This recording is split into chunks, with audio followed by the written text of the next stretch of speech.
Top 8 Zorin OS settings I change on every fresh install, and why you should too. Hey everyone, welcome back to the channel. If you are new here, I focus on making Linux accessible and enjoyable, especially for those switching from Windows or macOS. Today, I am diving into one of my absolute favorite distributions, which is Zorin OS. Zorin OS stands out for its beautiful design, excellent hardware support, and user friendly customization tools.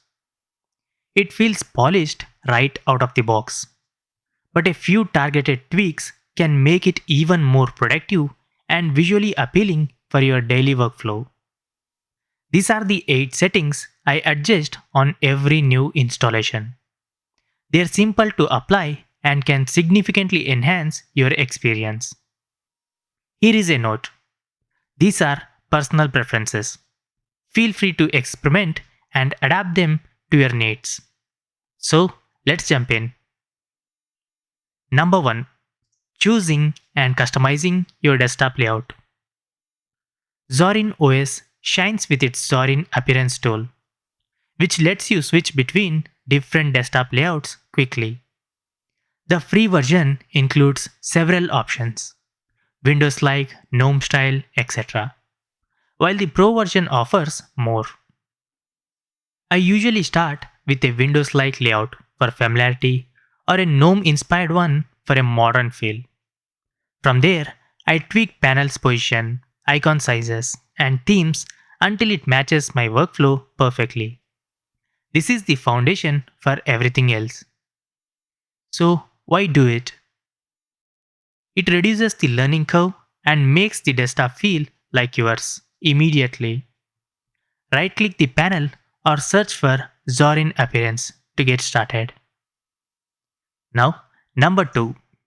Enabling the Zorin Dash, which is Zorin Dock. I love having a dock at the bottom or side of the screen. It's intuitive for launching apps and switching windows quickly. In Zorin OS, enable the Zorin Dash extension. Open the Extensions app or search for it. Find Zorin Dash and toggle it on.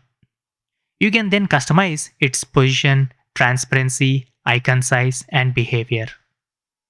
So, why do it?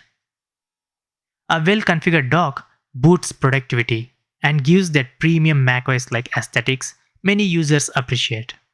It's elegant and highly customizable. Now, number 3. Setting up online accounts. Integrating your online services saves time. Go to Settings, Online Accounts, and add your Google, Microsoft, or other accounts. This syncs calendar, emails, contacts, and files seamlessly into Zorin's native apps. So, why do it? No more manual logins in every app. It creates a more unified and productive desktop environment, especially if you rely on cloud services. Now, number 4. Turning on Jelly mode. This one's pure fun. Jelly mode makes windows wobble and jiggle like gelatin when you move or resize them. Head to Zorin Appearance, then FX, and toggle Jelly mode on. So, why do it?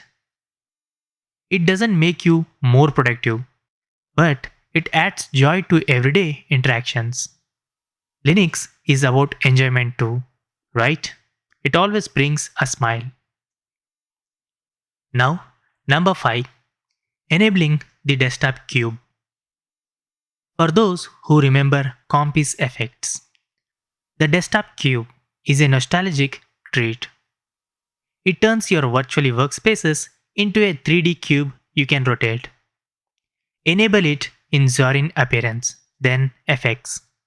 Use the overview, which is super key, plus mouse drag to spin it. So, why do it? It's visually stunning and a great way to showcase Linux capabilities.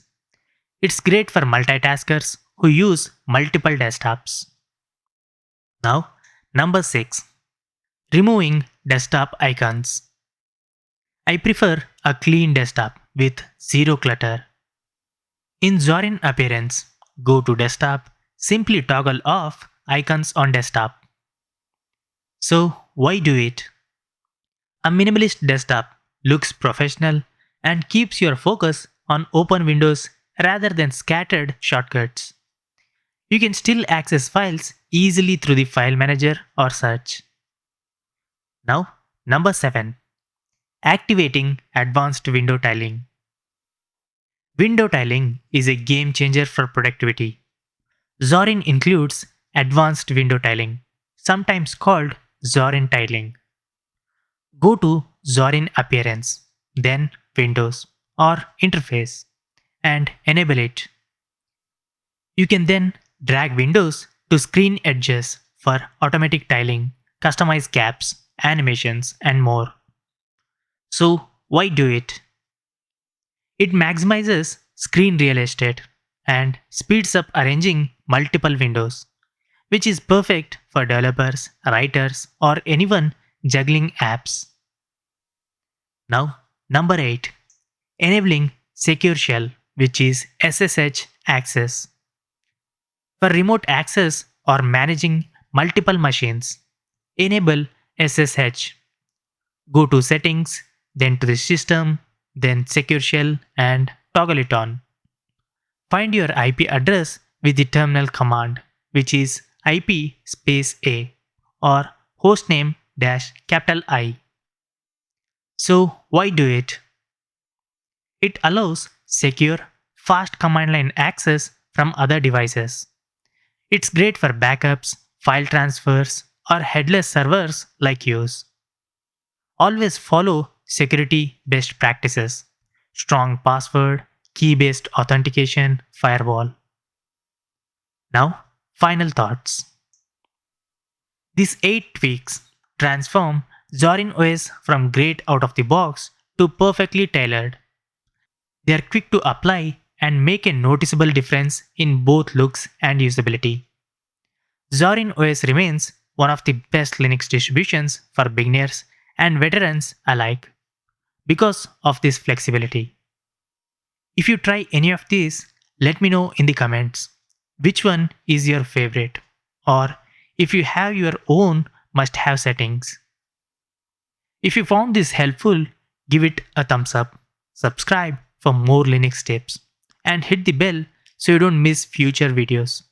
Thanks for watching. I'll see you in the next one. Peace out.